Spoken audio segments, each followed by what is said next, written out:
So I'm really proud to say that we've got three amazing global business leaders talking about their experience and their knowledge of inclusion and accessibility. We have Cindy Rose, who's the President of Western Europe for Microsoft. We have Rob Reilly, who's Head of Brand at WPP. And we have Phil Spencer, who's the Head of Gaming at Xbox. Hi, everyone. Welcome to TechShare Pro 2021. My name's Cindy Rose. I'm President of Microsoft Western Europe. I'm a white woman with long dark hair. I'm wearing a purple sweater, and I'm speaking to you today from my home office in London. I'm so thrilled to be back at TechShare Pro again this year, and I'm really honored to be leading this conversation on accessibility and digital inclusion. You know, when we were planning for this conversation, we thought, how do we show industry transformation in the area of assisted technology and inclusive design? How do we energize and inspire business leaders to use assistive tech to make their organizations, their culture, their products and services more inclusive for everybody? These are questions we're going to focus on today and try to answer. And I brought along a couple of friends to help me.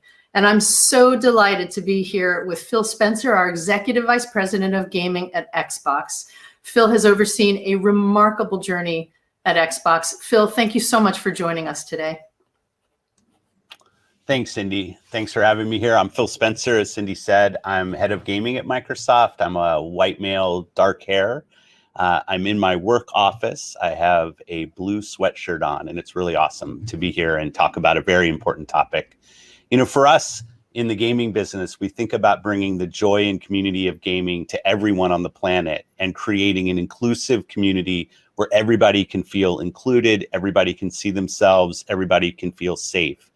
The idea that we can use technology to allow people to play for the very first time and see their authentic selves in our products is just so foundational to what we do at Xbox. So I'm looking forward to this conversation. Me too, Phil, thanks. I'm also thrilled to be joined by Rob Reilly, Chief Creative Officer at WPP, the world's largest creative transformation company, home to some of the industry's most successful media, marketing, communications, and brand agencies. And in addition to being an extraordinary storyteller, Rob has the job of helping clients build brands that are loved by customers around the world. So I want to thank you very much, Rob, for joining us today. So happy to be here. Thank you so much. As Cindy said, I'm Rob Reilly. I'm the Global Chief Creative Officer of WPP. I am a white male, 52. I have a bald head. I'm wearing a white shirt and black horn-rimmed glasses. And this topic is so near and dear to me. So many businesses are in uncharted waters. So happy to talk about this topic and look forward to the great discussion. Thanks, Rob. And you were brave enough to share your age. I wasn't brave enough to do that. So hey, let me kick off here by just talking for a minute about my own personal journey with accessibility. You know, first leading Microsoft's UK business and now our Western European business. My focus has often been on modern workplace and employee empowerment. And you know, when you consider the experience of the last 2 years, assistive technology could not have been more critical to empowering our employees and maintaining an inclusive culture throughout this pandemic. But I have to say, one particular experience a few years ago really opened my eyes to another aspect of accessibility that was just so powerful to me. It was a few years ago, we opened the Microsoft flagship store in Oxford Circus here in London. And I met a young man named Vivek Gohil. And Vivek is a public advocate for accessibility and a really fiercely competitive gamer. And he has muscular dystrophy. And Vivek joined our launch event to showcase how he plays Xbox with another famous gamer who's blind and goes by the name of Sightless Combat, who I'm sure you know very well, Phil. And it was totally amazing to see these two guys battling it out. But what was really powerful for me was the connection I made with Vivek's mother. And we were talking mother to mother about what accessibility and Xbox means to Vivek.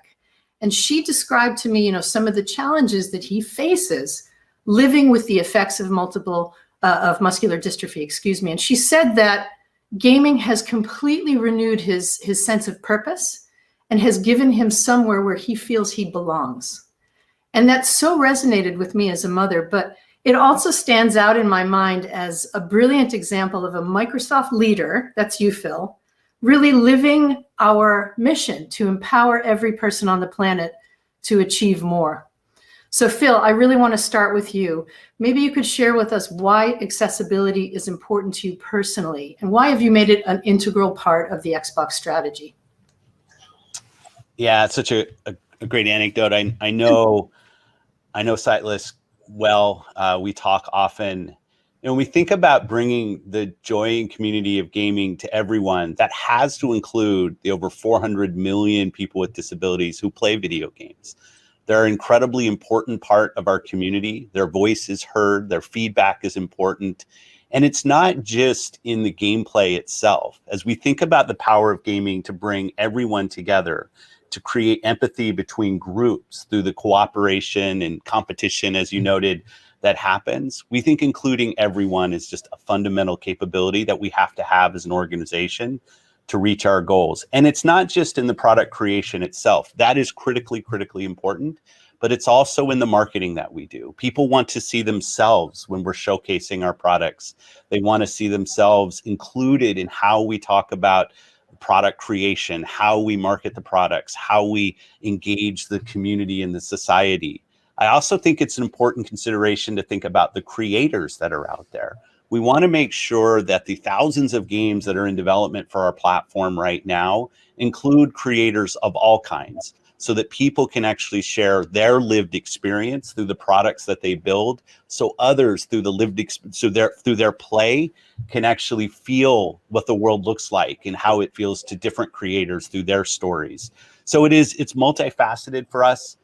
It leads to a world where people can see themselves. Your story about Vivek's mom I hear very often, where somebody with a disability, when they're online, when they're playing games, they feel like they can be their authentic selves, because how they show up is their choice. How they decide to play, who they play with, what games they play are their choices.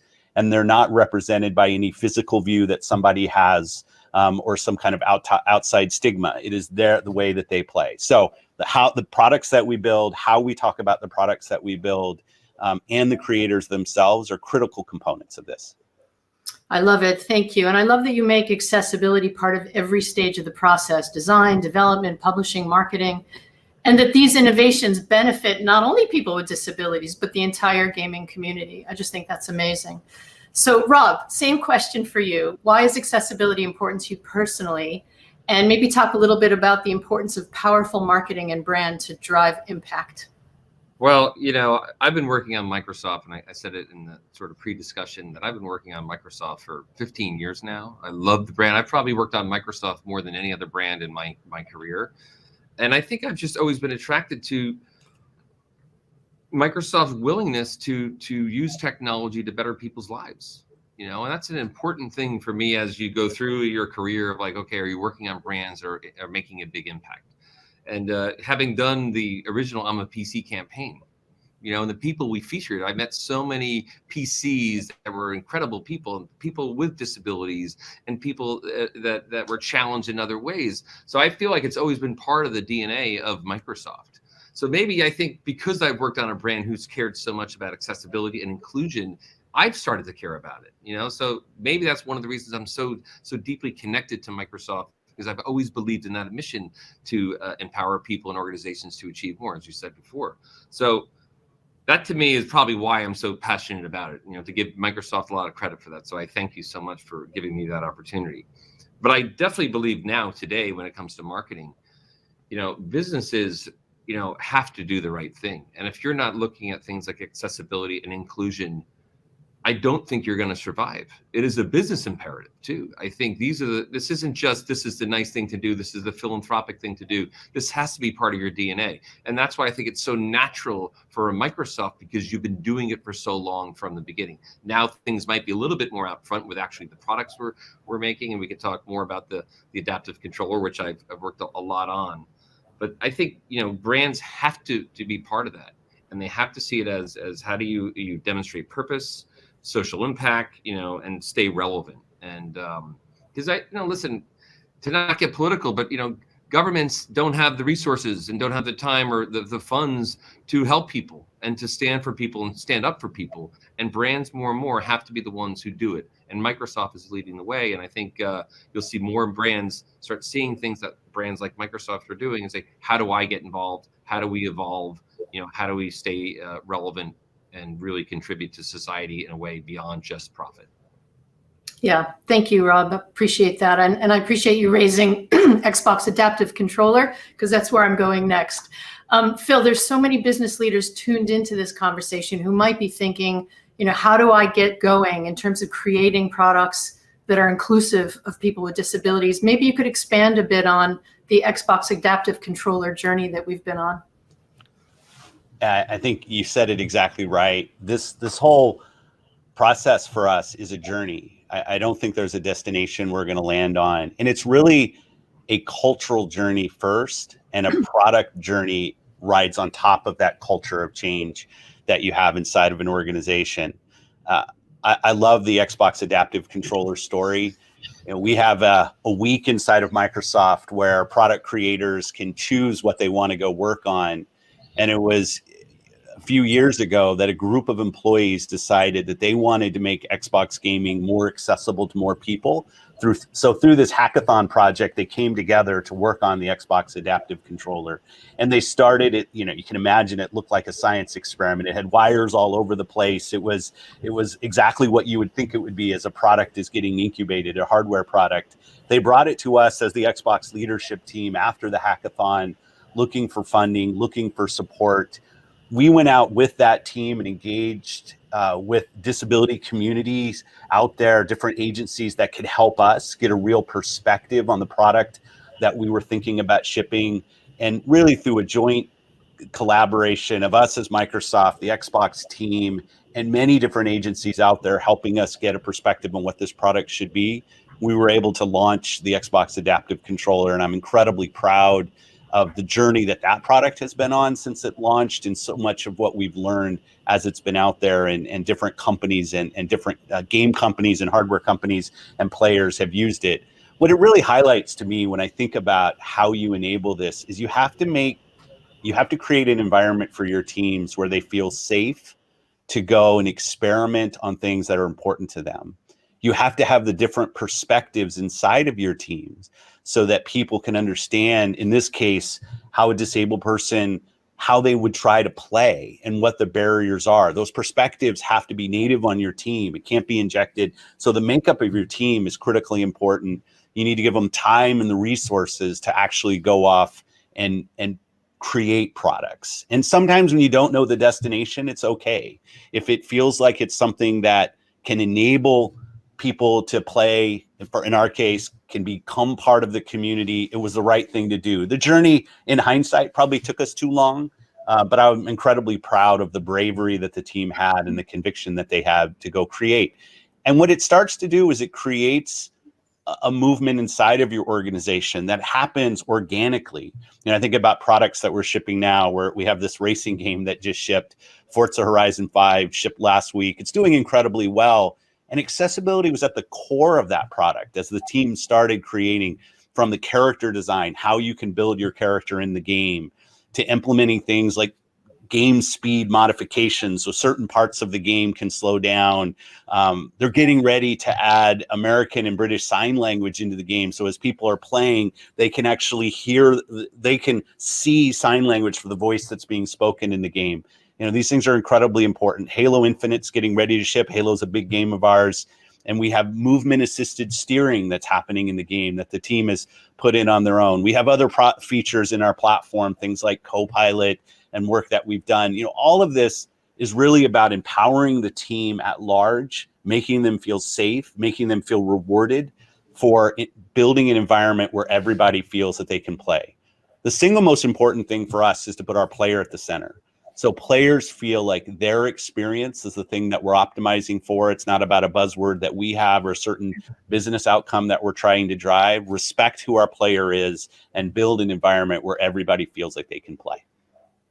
Thank you so much. By the way, Vivek recently tweeted an accessibility review of Forza 5, which you should check out. And I just plugged.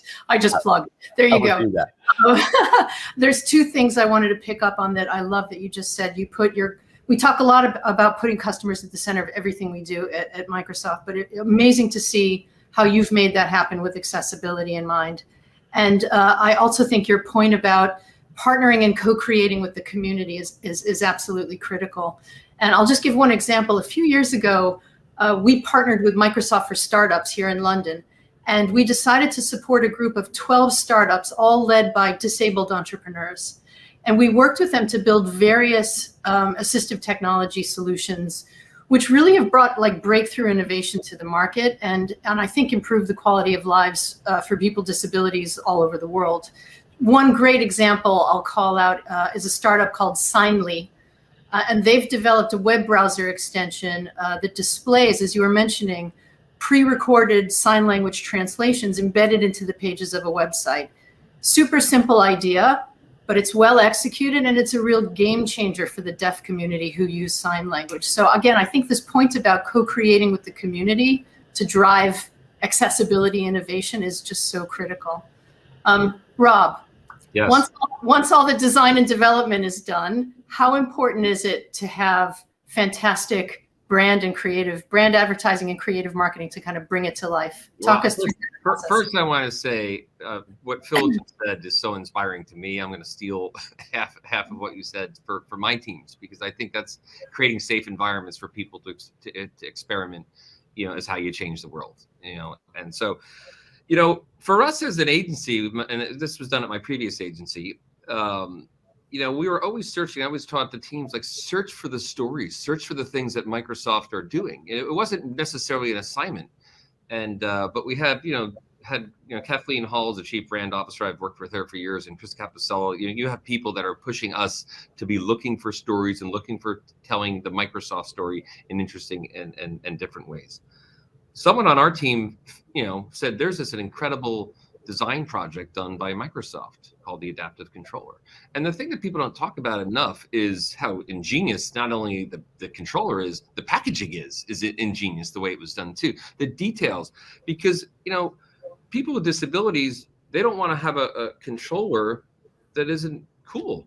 The adaptive controller is probably cooler than the actual regular controller. And I think that's the design and style and craft of this is super important. That's one of the reasons it's a success. So when we got the idea for the adaptive controller from Microsoft and said, can we make this into a holiday ad? It actually started as a holiday ad. Kathleen said, we need to do a great piece of work for holiday. And we found Owen, and we worked with Brian Buckley. We found Owen, who's a special child and an incredible, inspirational person. And we said, let's make this commercial. So we ran it in the holidays. What we did on the shoot, we did a behind the scenes of Owen and his friends. And it's such a great story. The behind the scenes was so powerful that Kathleen says, can we make this into a Super Bowl ad?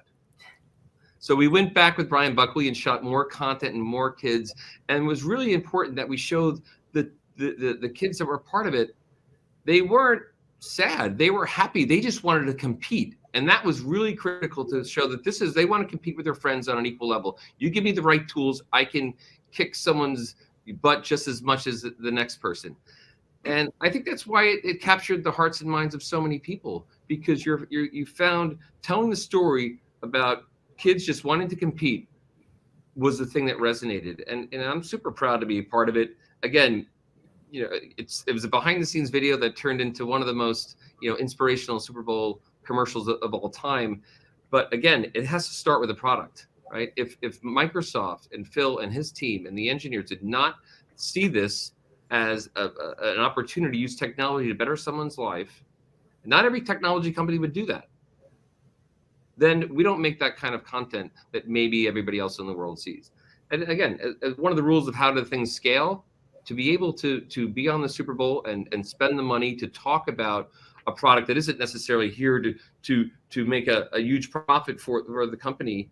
It's here to say, hey, we care about people that do not have the same advantages of everybody else, and how do we make sure that they are living a fruitful, enjoyable, fun life?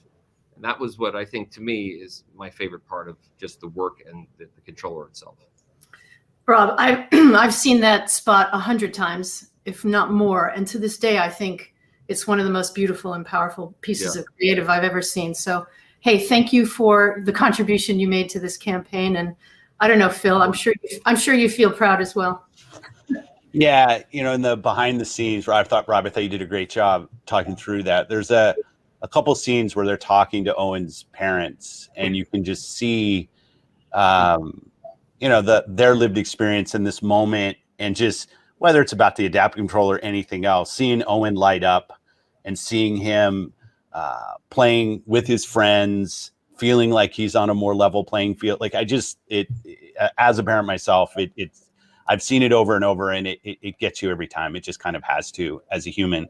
And I think one of the things I was really proud of there was, Microsoft being very public about what our aspiration is in this space. And I will say, while the external kind of impact of the Super Bowl ad was fantastic, it also has a great internal impact, because teams see the completion of the loop. They can have a vision for a product they want to go build. They can work really hard, the team, get the feedback from the community, get something done, and then it ends up on one of the world's biggest stages. And that is just so infectious for getting other teams to build. That feedback loop was so special, and we feel the impact of that even today, no doubt. So true. Okay, so we've talked a lot about gaming.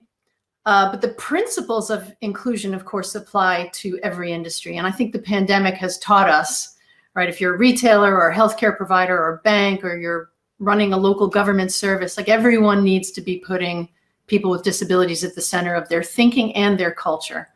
Our CEO, Satya Nadella, talks about every company becoming a software company. And it's true, and I see it every day. We have the privilege of helping hundreds, thousands of organizations build their own unique digital capabilities. And I think to scale what Phil has achieved in the Xbox business, like, we're going to need to help our customers leverage those digital capabilities and embed inclusive design practices into their own product development workflow. Not a trivial exercise. So Phil, to translate what you've achieved into other industries, like, what insights, what coaching guidance strategies could you share? I'll first just say it's really been a team achievement here at Team Xbox, and it's been amazing to see. We really break this down into three important areas when we think about representation and inclusion. And it starts, as you could guess, I'm going to go back to the culture of our teams. I believe we ship our culture in every product that we put out, more than the code, more than the hardware. I don't know if Satya will agree with me, but I believe we ship our culture before we ship anything else. The makeup of our team, the sentiment of our team, the inclusiveness and empathy in our teams is represented in the products that we build. So I start by, how do we build a team that represents the customers we aspire to earn through the products that we build, and making sure that diverse lived experiences are represented in the teams, so that our products can actually capture the sentiment and desires of more people. And then the products themselves, which we've spent a lot of time focused on with the adaptive controller and work that we're doing in Forza and on the Xbox platform itself, and Windows and Teams. There's a lot of product work that has to go in. It sits right on top of the culture of what your team is. And the third area that I do think is really important is to be public about your aspirations in this space. And it's not always easy, because when we put a marker out there, whether it's the Super Bowl ad, whether it's Microsoft's goals around carbon footprint or representation in our senior ranks, we put these public goals out there. We know that there are going to be missteps in our journey. Not every step it's not always going to be one step forward. Sometimes there's a step backwards. But being public about our aspirations, even when we don't always know how we're going to get to that aspired state, I do think empowers us. It lets our customers know why we do things, which I think is more important than what we do or how we do it. And I think as a company the scale of Microsoft, it gives other companies have a light to look at of, okay, it's okay to be public about your aspirations, even if you don't know today maybe how you're going to achieve all of those goals. So culture of the team, real product creation, all of these factors need to be at the kind of conception of products, and being public about your goals and what you stand for, so your customers know what to expect and your partners and your team can rally around that. Fantastic advice, Phil. Thanks. Rob, same question to you. Any thoughts or insights on how we scale this inclusive design culture beyond gaming? What lessons have you learned in the broader industry? Yeah, well, it's a great question. First and foremost, I think when Phil was saying, like, to be public about it too, the fact that Microsoft went on the biggest stage and talked about the adaptive controller and their positioning and helping people, empowering people to achieve, more. That's a huge thing, because I think every company is watching this and say, wow, what can we do? If I'm a CEO, if I'm a CMO, and I'm an engineer at one of these companies, say, hey, listen, we have the resources. What can we do? Right? So first and foremost, that's how you scale things, is people have to see it. And again, Super Bowl, we could talk a lot about eyeballs on TV. It's still the biggest, live sports is still a big event. And, again, that whole campaign also had digital assets and had Owen teaching you how to work the controller on YouTube. So there was a lot of deep tentacles to it. Second of all, purpose is an interesting thing. I think we're at a point now that every company should be investing in purpose and living their purpose. And it should be through their products and their marketing. It isn't just a nice to have. But because everybody is behind purpose, or a lot of companies are, the way you bring it to the world has to be disruptive. It has to have some level of disruption. This idea of the adaptive control, just to use an example, it's disruptive to begin with. But if we didn't bring it to the world in a disruptive way, no one would have heard about it. Not as many people as needed to. So I think going out and telling it in a big way, in a disruptive way, also key to purpose really taking off. Lastly, to me, inspiration leads to more inspiration. I think if the way to scale things like this is other companies have to see it. I have a prop. I hope that's okay. I have a prop, but we have a Christina who I think was on this TechShare last year. She is one of the key people. She has a disability, works for us, wildly creative, so inspirational to me. But degree, this a deodorant for the visually impaired and those with disabilities. This is the prototype. Is actually being in beta right now. And forget that it won the Innovation Grand Prix at Cannes. That's not why it was done. But she works in our industry. She sees that work that Microsoft is doing. Other people have seen it. A CMO might see it, but what are we doing? So I think inspiration leads to inspiration. We need to keep this going. We need to keep telling those stories, supporting, being champions of it. Phil should talk about this. Other people should talk, other marketers should talk about this, other engineers should talk about things that are happening in the world. It needs to be commonplace. Something like this, frankly, like, why can't this be the way deodorants are on shelves everywhere? Why does this have to be an afterthought? So I think this is the kind of world I want to start living in. And part of that is design has to be, such a part of that. If it looks beautiful and it's functional for everybody, it will take off. So that's the world hopefully we can get to. It involves money. It involves support. It involves persistence. These things take a long time, but I think we're on the right path. Amazing. Thank you both. Look, I find you both very inspiring, and I think you're both champions for diverse and inclusive leadership. And I think the world needs that today more than ever before.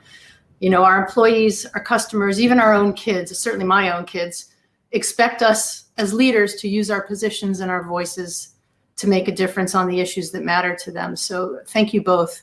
Let me just ask you one more question. I'll start with you, Phil. What are the one or two things you are personally committed to going forward in this space?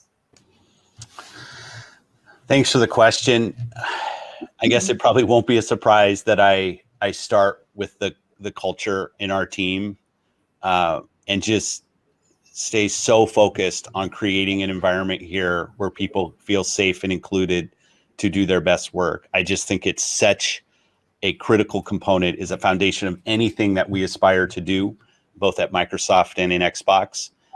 And that is just something, as I'm probably more years behind me than ahead of me in my career, if we can leave this place with a strong culture, I believe we can achieve anything we aspire to achieve.